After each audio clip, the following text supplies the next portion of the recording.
They can watch me take attendance today.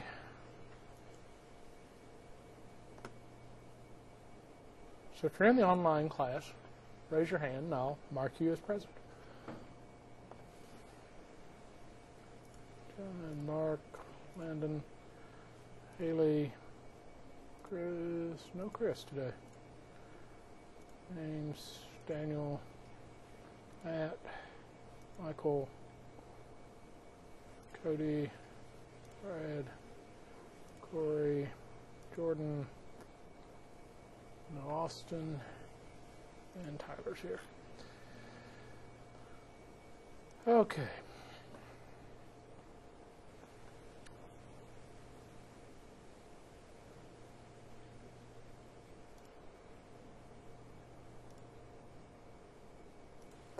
Okay, so I have posted the third part of Lab 3. What I was wanting to get going in this lab was for you to connect, pardon the pun, connect this theory we've been talking about controls. You know, how do we use dial plan syntax? How do we use the concept of templates, accept rules, and all that, and connect that with the lab we did before where we kind of walked you through building a dial plan. So this time we had you design a simple dial plan and then take that plan, and I specified that you had to use the plan as you wrote it and apply it to hardware. How many of you ran into something in your design that would not work in hardware? Okay, 1, 2, okay. Good. You probably learn more about that particular instance than anybody else. That's the whole point of what I'm doing. I'm not grading your first design out necessarily on it being perfect. I'm looking for you to see how to apply these things. Okay. What I wanted you to do in this second part of the lab was to run into those things that might not work, or at least to see how your plan did work. When you were through, you should have been able to get very similar results to what you did in the lab before, where we gave you the dial plan already put together. Okay. The last part of this is basically a guided, kind of a guided thinking through. Oh, I already downloaded it. Well, good, I need to. Kind of a guided walk through doing exactly that. And we're going to have similar write-ups for all of this. You're way past the point of asking basic questions and you spitting back basic one-line answers. Okay. What I'm wanting you to do is to think about this. So the first question is to compare your design. That's your on-paper design as you wrote it. Again, I'm not worried about whether that is the technically perfect dial plan or not. That's not my goal. With the configuration you built. Now, in a couple of cases, you found things that simply did not work. Some of you may have gone through and implemented it and then realized, boy, I built an awful lot of work for myself. Some of you may have done it and it worked out just fine. Whatever your outcome was, I want you to take that design, I want you to compare it to the configuration you ended up building, and I want you to explain to me in writing how you intended the design to work. What was your goal? How did you use those controls we talked about to meet the design criteria that I gave you? You know, there were specific things that solution had to accomplish. So how did you intend for your solution to work? And if it worked just like you intended, great, more power to you. Your answer to the last question was, where you had any problems encountered, you say, no, it worked just like I planned. Good. If there are things that you noticed, if yours worked, if there are things that you might have done differently, note that. In other words, just kind of review your design and how it works in hardware. You may be happy with it. If you had problems that kept it from working, address those specifically and individually. Yes, sir. So does that mean that if we didn't test it by dialing the numbers on the... And then you didn't complete the lab. What I did will be saved on the TF. If you saved the config out to TFTP, then you can load it back in. And then I can test those numbers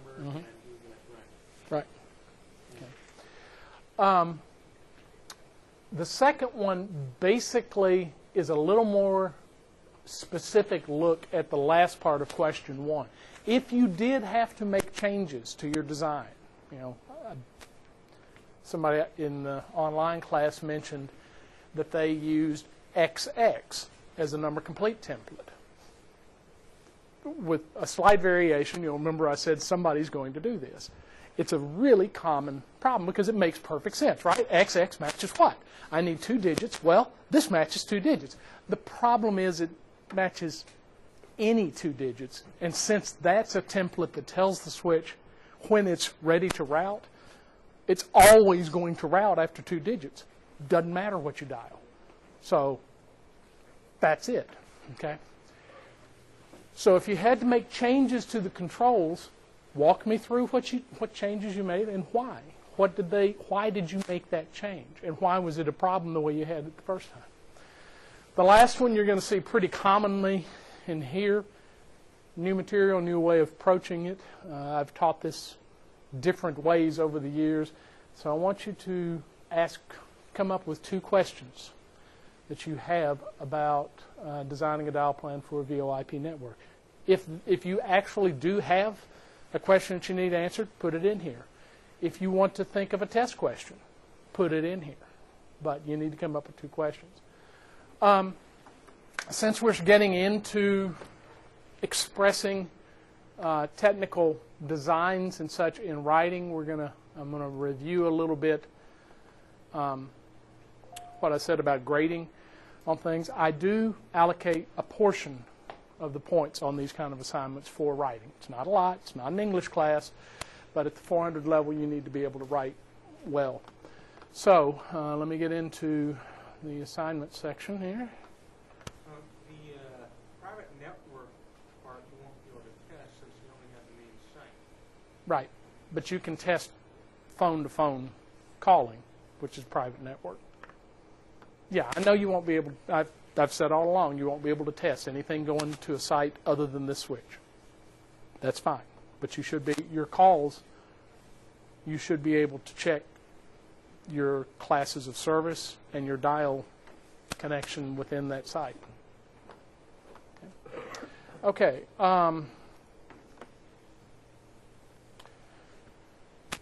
The paper that you'll download actually has this rubric on it, but I want to walk through it a little bit here.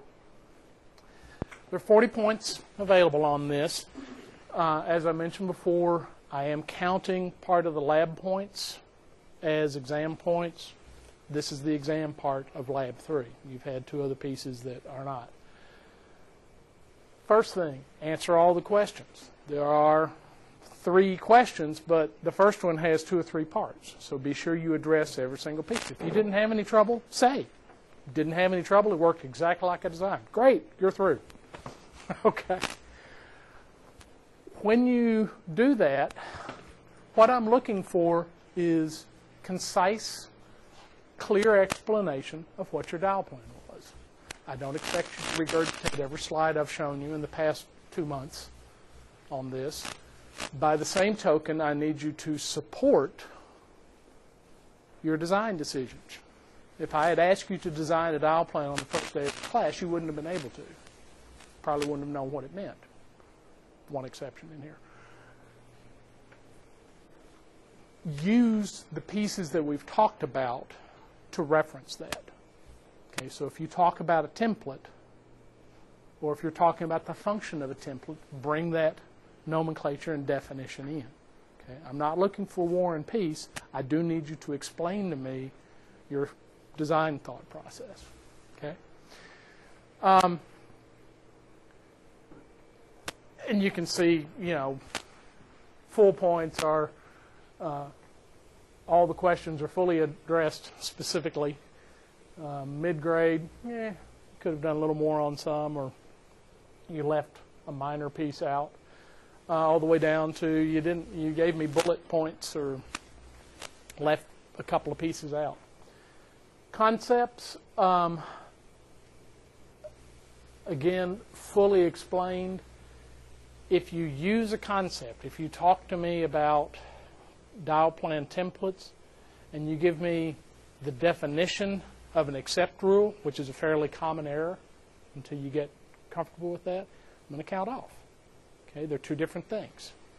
A template does one thing, an accept rule does another thing. They use the same syntax, but they do different things.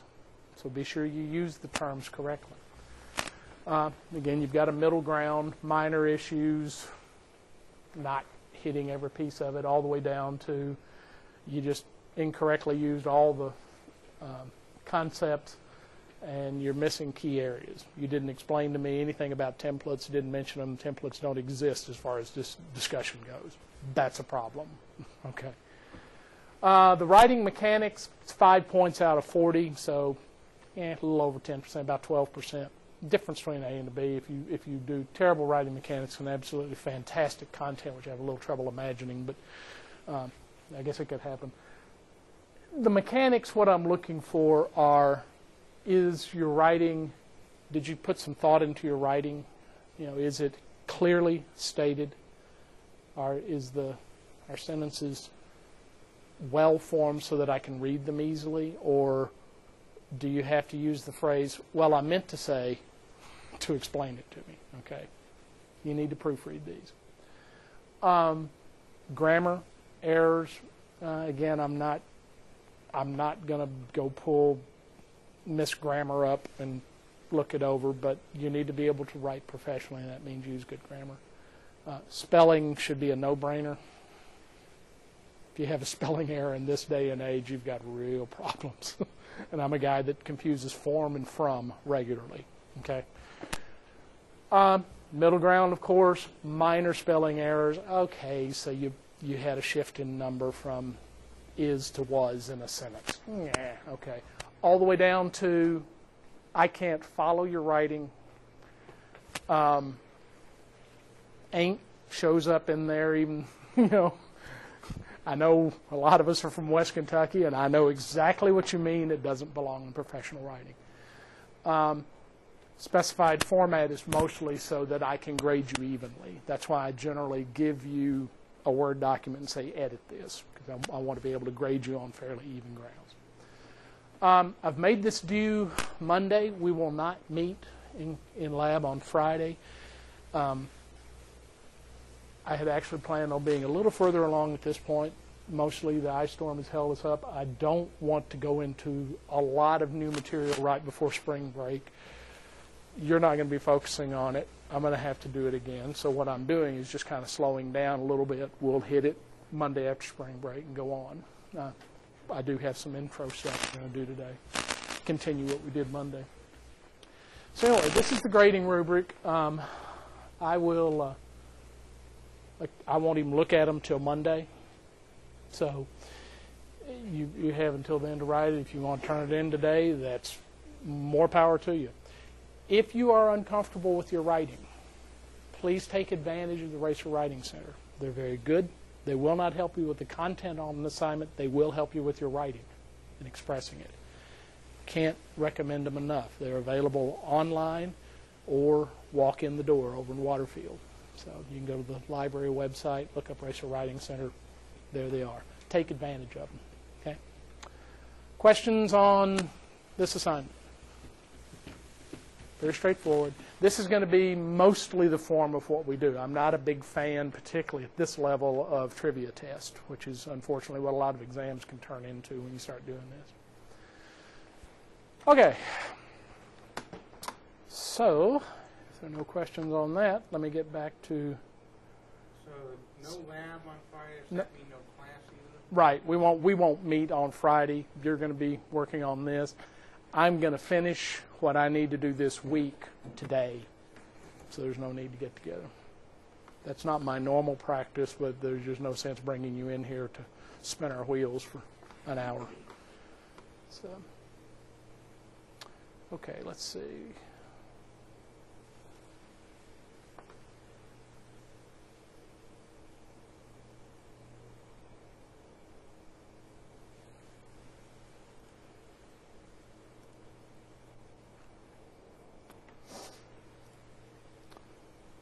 Make sure I've got the right one here.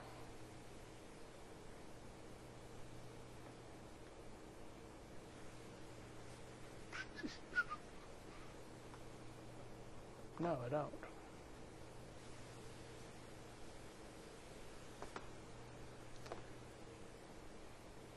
Okay.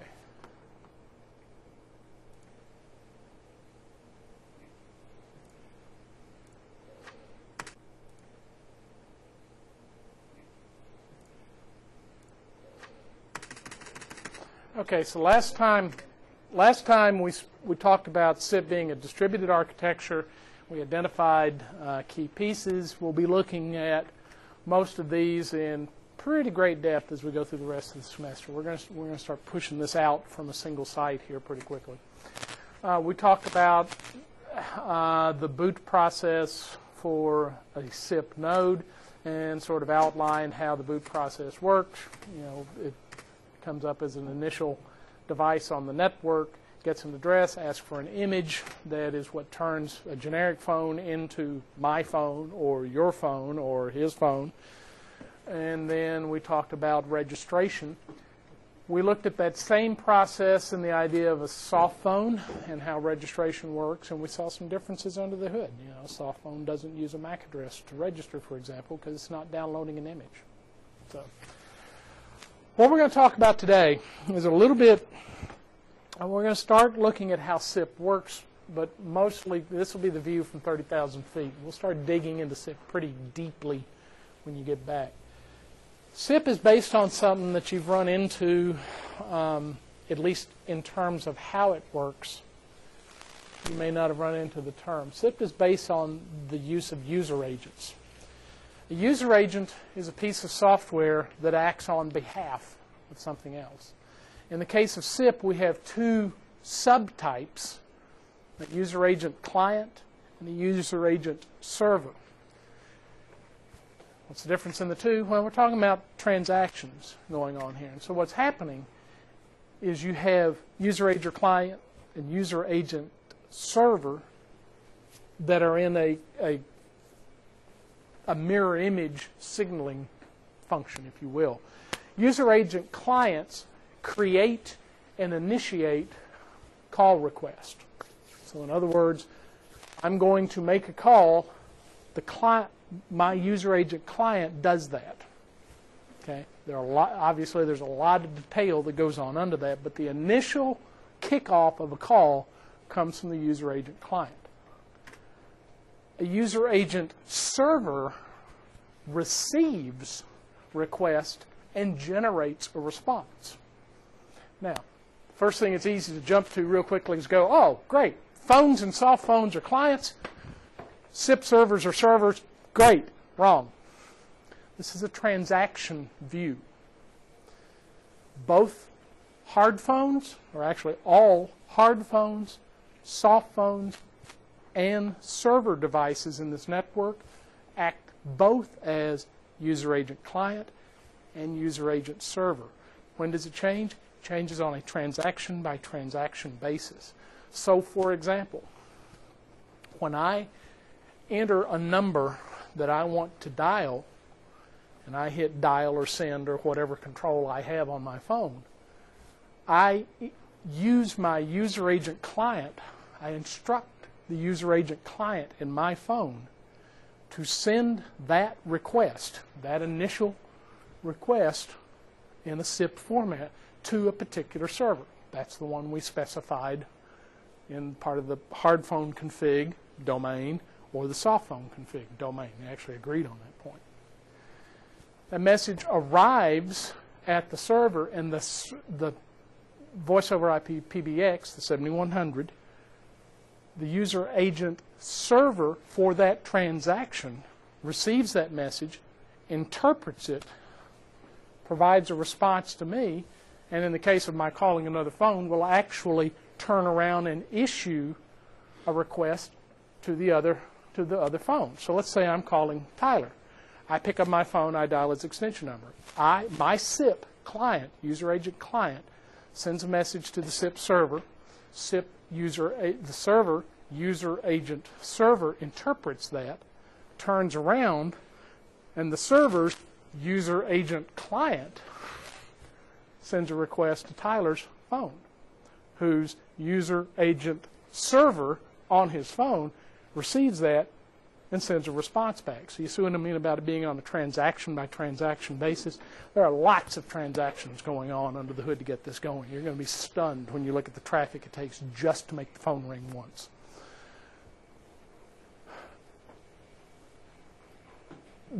This is all, we'll look at something called a trapezoid diagram, which basically has the agent's communication mapped over time graphically. But just realize that all of these transactions go between devices, but the ends of the transaction, server or client, can swap based on what's going on. So server doesn't necessarily mean the server device. Client doesn't necessarily mean just the phone. Okay? It's done on a transaction basis. Okay? Methods. Oh, this looks terrible. No, he's going to make us do protocol. No. What we're talking about are the things that you use to control calls in a SIP world. And there are actually not that many of them. If you think about getting a call everywhere it's supposed to go, this really isn't that bad a list. What we're saying is these are the types of requests that we can do. An invite request, for example, when I made my call to Tyler, what I did was send an invite request to the server, who in turn sent an invite request to Tyler. Now, there are actually several iterations of that go on to make the call come up, but that's what an invite is. Do you want to participate in a call? That's a request. I'm going to get a response back in that one transaction. Okay, then we'll do something else transactionally, and we might switch who's the client and who's the server. ACK, you guys know what an ACK is. Buy terminates a call. We'll deal more with that later. Cancel, I mean, you can kind of read through what they are. One of the ones we're going to look at first when we get back is register. We've been talking about registration, but there's actually a process that goes on, and it's a transaction between your phone and the server to get you registered on that SIP server, and it's done with the registration. You can read the rest of them. PRAC, provisional acknowledgement, subscribe, notify, all of those sort of things. We'll dig into more of these later. Basically what happens is these are the requests. These are the methods that are used to control calls. Well, if we have requests, who issues a request? What user agent issues a request? User agent client, right. If we have a user agent client issuing a request, what was the other half of that transaction? Server has to issue a response. So guess what? We have responses. Now these are going to look real similar. SIP was written by IETF. It's an RFC, you know, 3261, all 260-something pages of it. And when you read through it, it's going to seem real familiar to you. It reads an awful lot like HTTP. Why? Because it was designed to. It's designed to work very similarly under the hood. And so the response codes are very similar. 100 is information. You're going to see, one you'll see a lot is 101, trying. Okay? This is an intermediate. Okay, yes, I'm trying to get this call set up. I'm trying. You'll see this in a bunch. Anything, 1XX, 2XX, I actually list them out in the notes for this slide. It's not an exhaustive list, but it is the one that you'll see a bunch. For instance, ringing is 180. You know, call forwarding is 181, things like that. 200 are success responses. So in here you get things like, okay, okay. 202 is accepted. So if I issue an invitation, Tyler at some point, assuming he's going to talk to me and doesn't see caller ID, is going to accept as a response. Again, there's an awful lot between the first piece of that and the last, but that's ultimately what goes on. So 200 are successful responses. 300 are redirections. Remember, we're talking about a world, and we're working up to a point where I have users at domain, but that doesn't say anything about where they actually are geographically. Okay, I could say J. Hart at Murray State, and in our system that could be my telephone address. But that doesn't say anything about whether I'm sitting at my desk, standing in here, in Paducah at the site, in Hopkinsville at the site, or remoted in from somewhere in the world. We have to deal with that sometimes. One way, not the only way, but one way we deal with that is through redirection. So you call my desk number, maybe I'm going to redirect it to another location. Maybe I'm going to redirect you to voicemail, something like that. And there are a number of those, of course.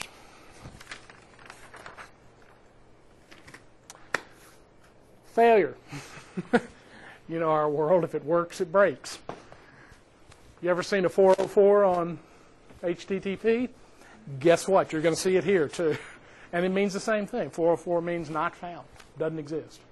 There are several things like that. So you can get things like bad request. I don't understand what you're requesting of me. And you get this because SIP is an open protocol, which means every manufacturer interprets it. And I might try to do something cool and fancy, and anything that I talk to, you know, John Hart to John Hart equipment, works, but when I try to talk to your AdTran piece, it goes, what? And you're going to get a 400 back. 401, unauthorized. You did these when you used your class of service. Remember, you had a class of service that didn't allow calls to 1XX. What was the message you got back when you dialed 1XX from a restricted line? Anybody remember the words?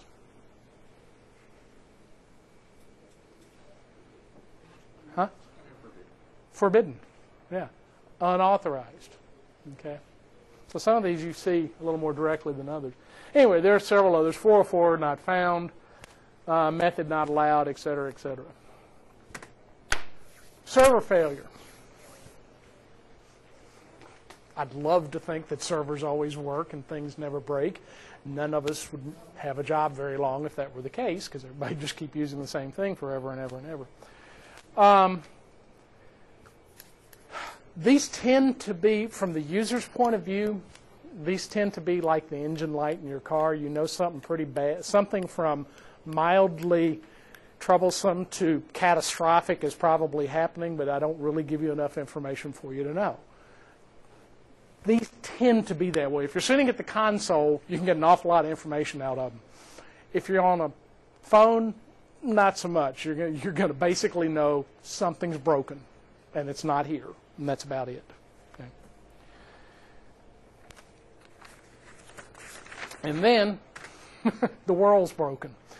This is even more general. Typically, these are wide area net connections are down, upper layer relays. Remember that hierarchical protocol that we have for PSTN? You don't have that in the SIP world, but you do have to make connections to other entities. If a failure happens in one of those that's beyond your system's control, you're going to get a 600 failure message. Again, it's kind of like the engine light on your car, except this time you probably don't have access to see what's going on. It's just not working. Yeah. So to summarize, what we're looking at is a transactional-based system. Notice that nowhere in any of this did we do anything that required me to know how traffic came. I'm just getting messages from you, and I'm just sending messages back. That's the difference in circuit switching and packet switching. I don't have to know the network. In circuit switching, I do, at least to a fair extent in programming the switches. What we're going to do over the balance of the semester is start digging into some of these. First thing when we get back is we're going to have you watch the boot process of a phone. Oh boy, we get to watch a computer boot. Well, sort of. I'm going to have you watch how the traffic works between your hard phone and a soft phone and the 7100. And there's several stages of this thing booting. Okay? We're going to get a good handle on how that goes on because we're going to complicate the world. We've been in a pretty nice world here. Everything's on a local network, directly connected with what we're doing. Now we're going to stard inserting wide area net connections. routers, firewalls, all those things that tend to break connections are going to start getting in the middle of this.